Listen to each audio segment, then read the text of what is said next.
Hello, everybody. This is Angel Ribo, the CEO Confident, and we are here today again with Neville Joffe, the CEO of Biz Wisdom. Hi, Neville. How are you? Hi, Angel. Yeah, great. Thank you.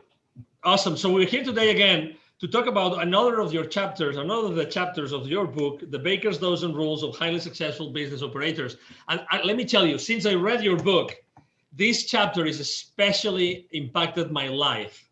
And you will understand why. The title of the chapter is So What? So there's so many people that brag about so many things, not only at the business level, but also the personal level, that so what? So what does that really represent? So let's go down to business. So first of all, why do you think that knowing the business implications of someone's, of a business operator, of a C-level operator, business decisions is so important and relevant today, Neville? You know, Angel, people tend to, and this is another chapter title we'll talk about another time, people tend to look at numbers in isolation. Okay. So in today's terms, there are so many moving parts and so many things that are changing all the time that it's important for business operators, leaders, etc., and executives in companies to understand the implications of certain decisions without looking at them in isolation. They cannot afford to look in isolation. So, you know, even for example, we say, well, people have to work remotely. You might say, like, so what? How do we deal with this? How do we turn a lemon into lemonade? There's so many questions right now that people shouldn't take for granted. Exactly, and there's so many things that are actually being measured. You were talking about, measuring numbers in isolation. So, or considering numbers in isolation. So, there's lots of things that have been going on right now. Every single company in the world, we are in October 2020. Every single company in the world has to do more with less. Mm-hmm. So, if they don't start consistently to say, so what? What I have been doing for so many years. So what? What might happen that it's today so much more relevant? So I'm going to answer your question in a bit of a roundabout way. I have a philosophy that nobody washes a rented car because there's no sense of ownership. And it's very hard when people are working remotely, where you don't sense and feel the culture and draw each other's energy. So all the more reason now that people are working remotely that they need to engage people and need to give people a reason to want to come to work other than just a salary check. There needs to be a bigger purpose. So to that end, I've been adopting a mantra of not only of late, but for a long time already, but I've sort of put into a logo, which I'll be happy to share with listeners if you want to see a copy of this. Essentially what it is this: in the middle, there's driving sustainable profits and cash flow. The word sustainable is the operative word. And around the circle of sustainable profits and cash flow, there are three arrows or three messages. The one is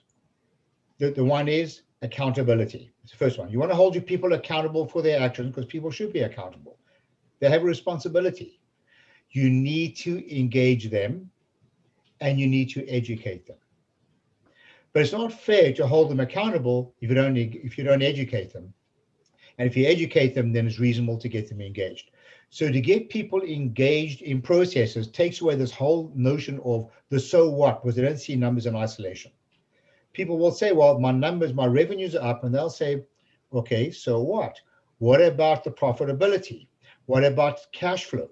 They may say, well, we've hired more people, we're doing great. We'll say, so what? Maybe we're not being as efficient as we should be. People start thinking at a deeper level, always with a single reason why we're in business, is to drive shareholder value. And everybody should be engaged in that conversation, especially now that they're working remotely. So they don't see their own jobs in isolation. Their job is part of a bigger purpose. Exactly. This book, this is the cover of the book, every single chapter has a very, very interesting structure. So it's basically the chapter itself, and then there's a series of questions. And then there's even, several pages of notes. And I'm reading one of the questions of your So What chapter. For instance, so does your HR department tend to talk about how satisfied your employees are?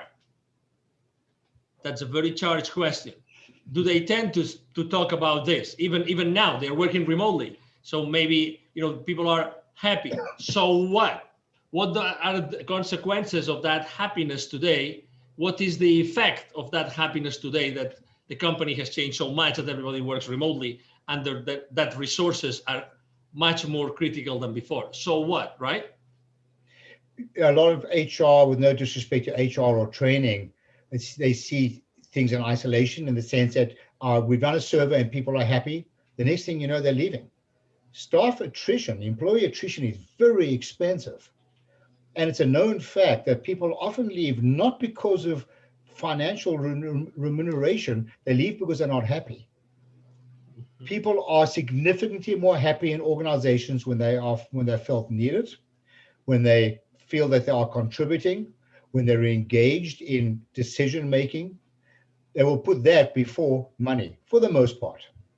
Let me ask you another question. Actually, just yesterday, Neville and I were having a conversation with a C-level executive of a very large IT company.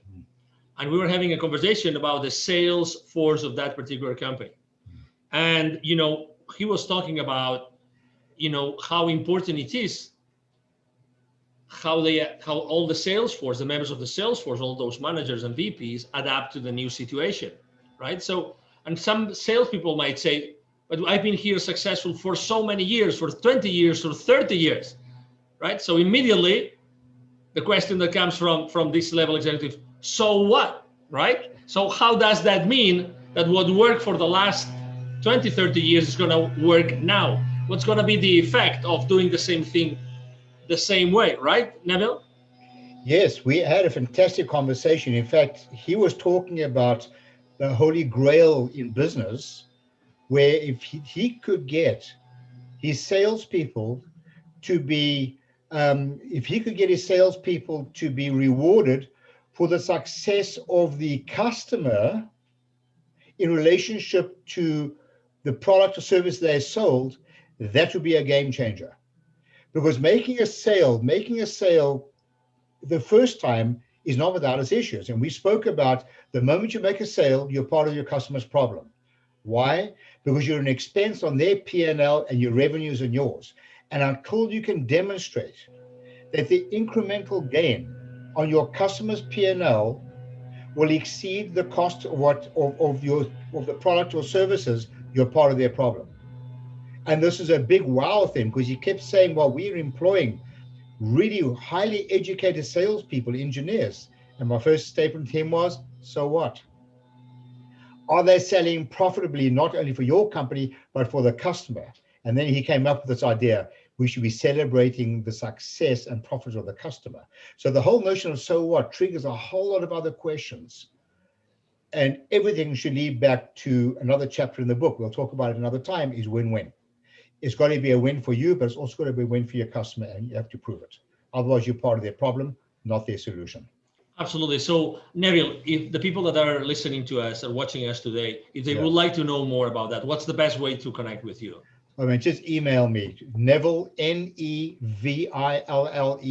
at bizwisdom, bizwisdom.com. In fact, if you send me a note, I'll be happy to send you a list of the actual questions for each chapter in a soft copy. You can use these to ask some of your employees. I think you can have some very colorful conversations. You bet, absolutely. So thank you very much, Neville, for being with us today. It's been a blessing. You're very welcome, Angel, anytime. Absolutely, thank you. And again, to everybody watching us, thank you very much for being with us today. I am sure that you have enjoyed this conversation with Neville Joffe, the CEO of BizWisdom, as much as we have. And see you soon in our next conversation. Have a wonderful day. Bye-bye. Thanks. Bye now.